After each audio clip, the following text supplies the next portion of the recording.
నిన్నటి దినమున కూటమి ప్రభుత్వానికి సంబంధించి శివచంద్రారెడ్డి తెలుగుదేశం పార్టీ ఒక లీడర్ స్టేషన్లో టెంప్ట్ అయి ఏదేదో మాట్లాడినాడు.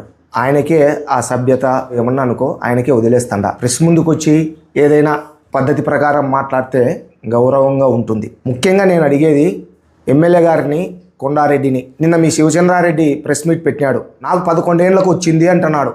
టెండర్లో పాల్గొన్నా 11 ఏళ్లకు నాకు లీజు వచ్చింది కాబట్టి నేను అక్కడ బోర్లు వేస్తాడా, బిల్డింగులు కట్టుకుంటానో, ఇంకోటి చేసుకుంటానో, నా ఇష్టం వచ్చింది చేసుకుంటా అంటున్నాడు. ఎమ్మెల్యే గారు, మీ వాడు చేసేటప్పుడు మిమ్మల్ని అడగాల్సిన బాధ్యత మాకుంది.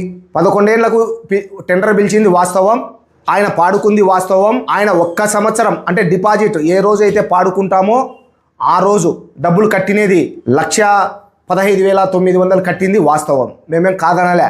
ఆ తర్వాత రూల్స్ ఫ్రేమ్ చేసింది గవర్నమెంట్. రూల్స్ ఫ్రేమ్ చేసింది. ఏం ఫ్రేమ్ చేసింటది? Rules and regulations. ఏ విధంగా పాట పాడుకోవాలా, ఏ విధంగా డబ్బులు కట్టాలా, ఏ విధంగా చెయ్యాలనే దాంట్లో ఉంటుంది. వీళ్ళకు తెలుసో తెల్దో ఎమ్మెల్యే గారు 28వ కాలంలో ఏమని ఉంది? పాట నిర్వహించిన ఆస్తి హెచ్చుపాటదారునికి ఉన్నతాధికారుల నుండి ఆమోదం ఉత్తర్వులు అందిన తర్వాత షెడ్యూల్ ఆస్తి స్వాధీనపరచబడును అని క్లియర్గా ఉంది. ఇది చూసినారో చూడలేదో మీరు? మీకేమన్నా ఉన్నతాధికారుల వద్ద నుంచి ఏమన్నా మీకు లెటర్ వచ్చిందా? ఈ 11 ఏళ్లకు మీకు స్వాధీనపరుస్తున్నాము అని ఉంటే చూపి. నీకు ఛాలెంజ్, ఈ రోజుటి వరకు ఛాలెంజ్. నీకు లెటర్ ఉందా? లెటర్ వచ్చిందా? ఎట్లొచ్చింది? రాలే, ఇప్పటికి రాలే. రాకోకుండానే బోర్ ఎట్టేస్తాడు.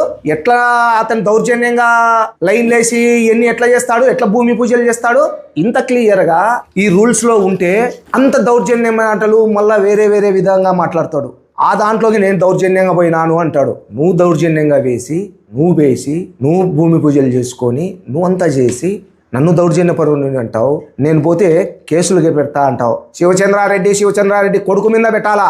ఏ ఆమోదం లేకోకుండా, ఏ లెటర్ లేకోకుండా ఆయన పోయి అక్కడ పని చేసిన దానికి పోలీస్ కేసు అధికారుల ద్వారా మీరు పెట్టియాలా?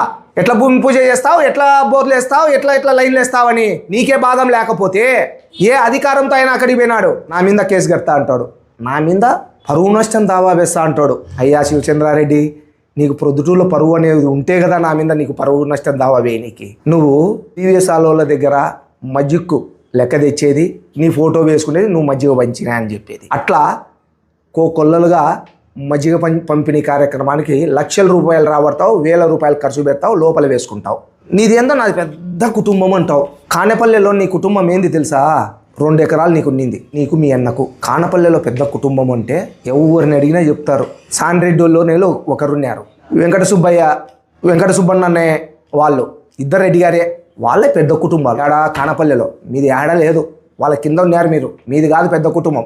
అంటే మా కుటుంబం అంటావు. తెలుసుకో, ఊర్లో అడుగు, మీ ఊర్లోనే చెప్తారు. 100 కోట్లు భూములు ఆక్యుపై చేసినాం, యాన్నో జగనన్న కాలనీలో 1000 మంది డబ్బులు దోచుకున్నామంటున్నారు. ఎమ్మెల్యేని కొండారెడ్డిని అడుగుతా ఉండా. 2 ఏళ్ళు అయింది ఈ మీ గవర్నమెంట్ వచ్చి.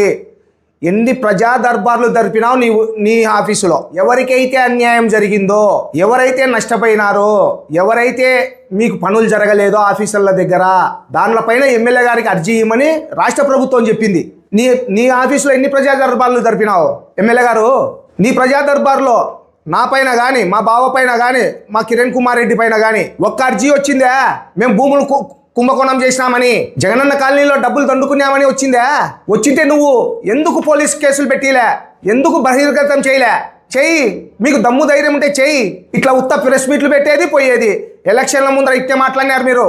ఈ రోజు వరకు ఒక్కటిగా అంటే ఒక్కటి యాన్న 2 కోట్లంట, 100 కోట్లంట, ఎవరో భూములు. ఇప్పుడేం మీ అధికారమే కదా. మీ ఎస్పీ, మీ సిఐలు, మీ డిఎస్పీలు, మీ ఎంఆర్ఓలు, మీరు వేసుకునే వాళ్ళే, మీరు సబ్ రిజిస్టర్లు, మీ మున్సిపల్ కమిషనర్లు. ఏ ఆఫీసులో తెలుసు? 100 కోట్ల మేము అవినీతి చేసినప్పుడు కొన్నెన్నా తెలుసలేవా? తెలుసాయా ఎమ్మెల్యే గారు? నోటీసులే రాలే అంటున్నావు. శివచంద్రారెడ్డి 2/3/2025 నోటీసు చూసుకో. అధికారుల సంతకము, ROC నెంబరు, డేటు. అంటే నీ ఉద్దేశంలో నీకు నోటీస్ అందలే. ఎందుకు అందిండదు? నీవు నోటీస్ వచ్చింటే తీసుకోకుండా ఉండాలా. ఎందుకు నోటీసులు రాలే? ఒకటి 2/3/2025 వచ్చింది, ఒకటి 24/5/2025 నోటీసులు ఇచ్చినాడు. 2 నోటీసులు ఉంటాయి. పోయే మీ మీ మీ వాళ్ళే కదా ఆఫీస్లో ఎమ్మెల్యే గారు తెప్పించుకోండి, నోటీస్ ఇష్యూ అయిందా లేదా చూడు శివచంద్రారెడ్డికి, వాళ్ళ కొడుకు పేరుతో అయింది. ఇవన్నీ మూసిపెట్టేది ఏందో నేను నిజాయితీ పరుణ్ణి అంటావు. ఏందో భూమి అంతా తగ్గుండేదంట, హైట్ లేపినావంట. తగ్గుండేదే పాడింది నువ్వు, హైట్ ఉండేదేం పాడుకోలే. ఎట్టుండేది అట్లా పాడుకోవాలా? ఎవడి అవసరం కొద్దీ భూమిని హైట్ లేపుకుంటావు, లేపుకో. లెక్క ఖర్చు పెట్టుకోవాలి, లేపుకోవాలా? ఏమో ప్రజాసేవ తిన్నా, ఏందో ఆడ మినరల్ వాటర్ అంట.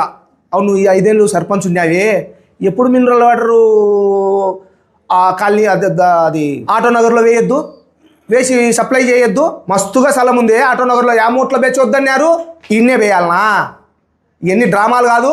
సభ్యతగా మాట్లాడితే యువతల వ్యక్తులు కూడా సభ్యతగానే మాట్లాడతారు. రెచ్చగొట్టే మాటలు మానుకో. నేను మళ్ళా చెప్తాండా, మేము అవినీతి చేసి ఉంటే తేల్చండి అంటానా. ఏదో మాది పెద్ద కుటుంబం అంటాడు జాంకులు. మీ ఊర్లో మీరు 0 స్థాయి. ఆ 2 కుటుంబాల పేర్లు చెప్పినానే, సానిరెడ్డి వాళ్ళు, వెంకట సుబ్బన్న గారని, వాళ్ళే పెద్ద కుటుంబాలు. శివచంద్రారెడ్డి నవ్వుతున్నారు నువ్వు ఆ మాట చెప్తే. మేము క్లియర్గా చెప్తున్నాం, ఈ దేవాలయానికి సంబంధించి ఈ శివచంద్రారెడ్డి కుమారుడు ఏ పర్మిషన్ లేకోకుండా, ఏ అధికారి నుంచి ఇతనికి పర్మిషన్ లేదు, ఇతను దౌర్జన్యంగా అక్కడ వేస్తాడా అని అతనే చెప్తా ఉన్నాడు. ఇతని మీద పోలీసులు కేసులు కట్టాలా? యాన్నో దొర్సాన్పల్లెలో మా బావ వాళ్ళ ఇంటికాడ ఏందో మేము 4 ఎకరాల భూమి అంట, ఓ చూసుకోపో ఆ భూమి ఉందో లేదో. మేమేమన్నా ఆక్యుపై చేసినామేమో, మా బావ వాళ్ళ ఇంటి ఎదురుగా ఉండొచ్చు, ఆక్యుపై చేసినామా చూసుకోపోయి ఒకసారి పరిశీలించండి. ఏం భూమి పెట్టినారు, దాంట్లో ఏం టేకు చెట్లు పండించినారు, ఏం కంప చెట్లు ఉన్నాయి, ఏమున్నాయి చూడు పొన్నా. వద్దన్నా మేము ఉత్త మాటలన్నీ మాట్లాడుకుంటా పద్ధతి మాటలు మాట్లాడు. మేము అడిగింది శివాలయం భూమి గురించి చెప్తున్నాం, దాని గురించి మాట్లాడాయా? వ్యక్తిగత విషయాలు, నా విషయాలు మాట్లాడతావు. ఆ వ్యక్తిగత విషయాలు కూడా తేల్చుంటున్నా. ఈ శివాలయం భూమికి సంబంధించి ఇతను ఆక్యుపై చేయాలనే ఆలోచనతో ఉన్నాడు. ఇతను చేయకోకుండా ఉండేదాన్ని నేను కోర్టు కూడా వేస్తా ఉండా, త్వరలోనే కోర్టుకు పోతా ఉండా. దీనిపైన అధికారుల మీద వీళ్ళ మీద ఈవోకు ముందే ఫిర్యాదు చేసినాం. బెజవాడ మురళీధర్ అనే వ్యక్తిపై ఈవోకు ఫిర్యాదు చేసినాము. అట్నే దేవస్థాన చైర్మన్ కూడా ఫిర్యాదు చేసినాం. మేము అడుగుతా ఉన్నాం, నీకు పై నుంచి ఆర్డరు, గవర్నమెంట్ నుంచి ఆర్డర్ వచ్చింటే ఇది నీ స్వాధీనం పరుచుకో, ఈ ఎకరా 36 సెంట్లు అని చెప్పి ఉంటే, అని చూపియ్యి అని వచ్చి ఉంటే లెటర్ చూపియ్యి అంటున్నాం. అవన్నీ చూపించుకోకుండా ఎప్పుడో ఫస్ట్ రోజు నువ్వు టెండర్లో పాల్గొనేటన్నీ చూపించేమొస్తుంది? అవి కాదన్నా, నేను అడుగుతుండే పాయింట్ ఇది. నీ దగ్గర ఎక్కడ లెటర్ ఉంది? నీకు లెటర్ లేదు. నీకు ఎవరి లెటర్, గవర్నమెంట్ నుంచి కానీ, ఈఓ ఆఫీసుల నుంచి కానీ, ఎండిఓ మన కడప ఎండోమెంట్ ఆఫీసర్ల నుంచి కానీ ఎక్కడి నుంచి ఒక లెటర్ రాలే. మీ వివాహాది శుభకార్యములకు, పుట్టిన రోజులకు, మీటింగులకు అత్యాధునిక సదుపాయాలతో ప్రొద్దుటూరు వాసవి సర్కిల్ వద్ద నుంచి అతి సమీపాన మీకు అందుబాటు ధరలలో happy banquet AC function hall మీకు స్వాగతం పలుకుతుంది. మా ఫంక్షన్ హాల్ నందు వంట సామాగ్రి మరియు విశాలమైన కార్ పార్కింగ్, అతి తక్కువ మెయింటెనెన్స్ ఖర్చుతో ఏ ఫంక్షన్ అయినా మా happy banquet AC function hall నందు జరుపుకొని ఆనందాన్ని పొందండి. బుకింగ్ కొరకు సంప్రదించండి. మా సెల్ నంబర్ 9100600238 7799 000211.